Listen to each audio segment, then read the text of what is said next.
Dégustation des vins de Cahors, on a goûté 38 vins du terroir, les terrasses de la vallée. On a goûté 35 vins d'Écosse, mais ça on en parlera après.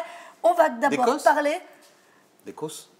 L'Écosse, tu sais, la petite province de l'Angleterre. Non, on va déjà parler de ce qu'on a pensé des vins qu'on a goûtés sur les terrasses de la vallée de Cahors.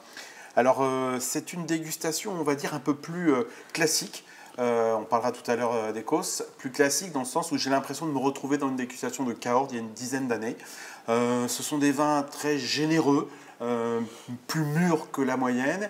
Facile à plaire, hein, presque un peu international pour moi. Oui, il y a un petit clin d'œil au Malbec comme on le connaît aujourd'hui dans son expression internationale type Argentine et puis un peu ailleurs dans le monde. Donc cette sucrosité un peu en attaque, cette rondeur. Qui peut être très facile. Hein. Et qui peut être très facile, mais à apprécier. Et facile, après, les vins se terminent aussi un peu facilement. C'est-à-dire qu'on manque un peu de longueur en bouche, on reste un peu sur notre faim, on est dans la répétabilité un petit peu. C'est-à-dire que beaucoup de vins se ressemblent. On va dire que ce terroir des terrasses, quand même, signe assez fortement les vins. Mais on a quand même trouvé notre bonheur et on va s'améliser quand même à parler de ce qui nous a plu. J'ai trouvé plutôt mon bonheur dans des vins de plaisir, des vins très fruités, des vins très extravertis.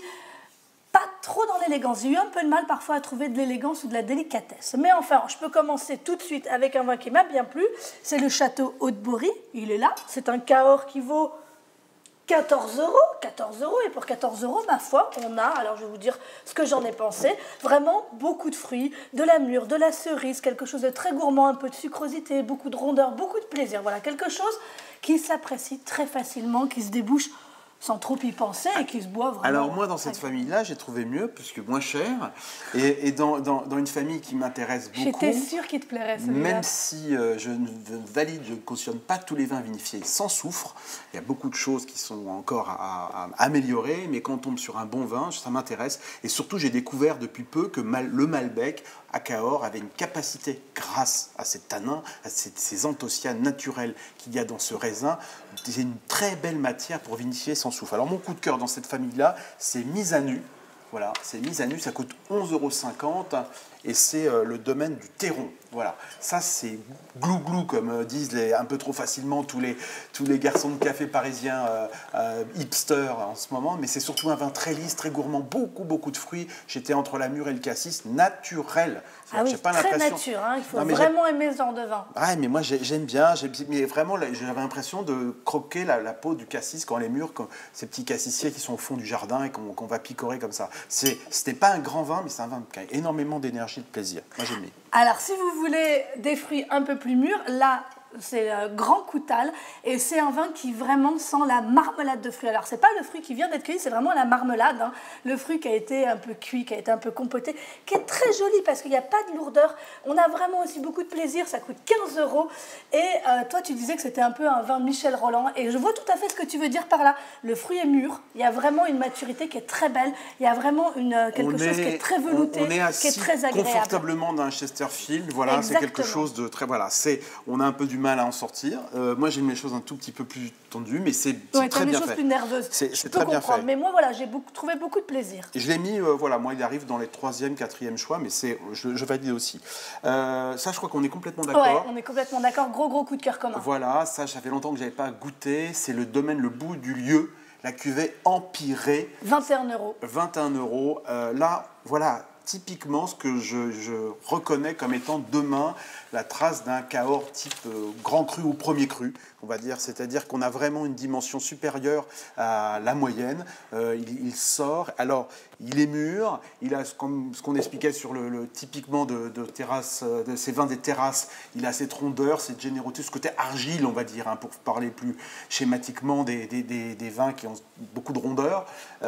Mais il a plus que ça. Il termine avec de la longueur, un supplément de longueur qui est adapté avec son bel élevage. Ça, c'est super. Ouais, tu vois, ça, c'est tout à fait mon goût. Alors, je suis presque étonnée que tu l'aimes parce qu'effectivement, c'est plus quelque chose de... Oh, il y a un peu de toasté, un peu de vanillé, un peu... Mais il y a une telle allonge. Effectivement, il y a une telle cohérence, une telle harmonie sur la fin. Tout se met en place, tout a l'air d'être fait ensemble. C'est très, très beau. C'est vrai que c'est pas forcément mon style. Je veux dire que je le connais un peu trop ce style, je le vois arriver un petit peu de loin, mais quand c'est bien fait, je le reconnais. Et là, vraiment un ami dont c'est le goût, je prends la bouteille avec plaisir et on la boit avec plaisir. Alors, un vin que j'ai beaucoup aimé et qui en même temps m'a beaucoup fait rire, c'est la Bérangerie, c'est la cuvée Riss. Alors, elle est chère quand même, cette cuvée, parce qu'elle est à 35 €. Et pour 35 €, vous avez du lourd, vous avez du gros. Alors, j'ai rigolé parce que ça m'a fait penser à Antoine Decaune quand il faisait « Salut, je suis Gilles Gros Paquet ». Parce que c'est vrai que il y a des baloches, quoi. Il y a tout ce qu'il faut en virilité. Il est vraiment costaud. Mais alors celui-ci, pour la garde, vous allez pouvoir le garder, vous allez pouvoir le faire vieillir, vous allez pouvoir le goûter avec des gros plats roboratifs. Si vous avez envie du Cahors puissant, si pour vous Cahors c'est la 30 mois de puissance. fût neuf, hein. 30 mois de fût neuf. Voilà, il se pose là. Il se pose là, il en impose. Alors, mon coup de cœur, pour moi, je mets au-dessus, et alors c'est presque l'opposé de... Ouais. Et je l'ai adoré aussi, je tiens à dire que c'est aussi un de mes coups de cœur. Pourquoi? Parce que j'ai retrouvé beaucoup de digestibilité, d'élégance, qui se place un peu au-dessus, il n'en fait pas des tonnes. Peut-être que ce n'est pas celui qu'on entend en priorité, mais sa musique, je la trouve juste. Voilà, ça sonne juste, je prends des images musicales, mais voilà, ça peut parler par rapport à ça. C'est Les Laquais de Cosse et Maisonneuve. Ça coûte 28 €. C'est très bourguignon, un peu dans l'esprit, puisqu'on a vraiment cette délicatesse de tanin qu'on associe plus souvent au pinot noir, on va dire, que plutôt qu'au Malbec. Mais le Malbec, encore une fois, c'est peut-être la conclusion de cette dégustation, c'est qu'il a beaucoup de facettes, et quand il tombe entre de très bons viticulteurs d'abord, des gens qui travaillent très bien la vigne, puis après des vignerons qui, quelque part, n'essayent pas de se mettre en avant. On va dire que si on fait un parallèle avec le rugby, on a eu beaucoup d'avants, de première ligne, dont le boulot était de taper un peu fort. Là, on est un peu sur les ailes, ça court vite, rapide, et ça marque. C'est élégant aussi. Dans cette dégustation de terrasse et vallées, c'est vrai qu'on a eu plutôt des vins, si on prend un parallèle avec le rugby, on est aussi dans un pays de rugby, plutôt des avants percutants, ils sont là pour avancer. Et là, mon coup de cœur, il est un peu sur les ailes, il va très vite, il est svelte, mais je trouve que c'est là où c'est le plus beau jeu. Voilà, les Laquais, des Cahors, et c'est aussi l'expression du Malbec, c'est de nous démontrer que le Malbec a plein de facettes et que Cahors est vraiment aujourd'hui effectivement le grand terroir du Malbec. Avec de l'élégance, parce que ça, on a parfois du mal à le voir en rugby, mais c'est vrai qu'il y a beaucoup d'élégance. Je te présenterai des rugbyman élégants. Ah bah d'accord, je veux bien. Mais voilà, de l'élégance, le Malbec peut être très élégant et ça, c'est une belle démonstration. Super.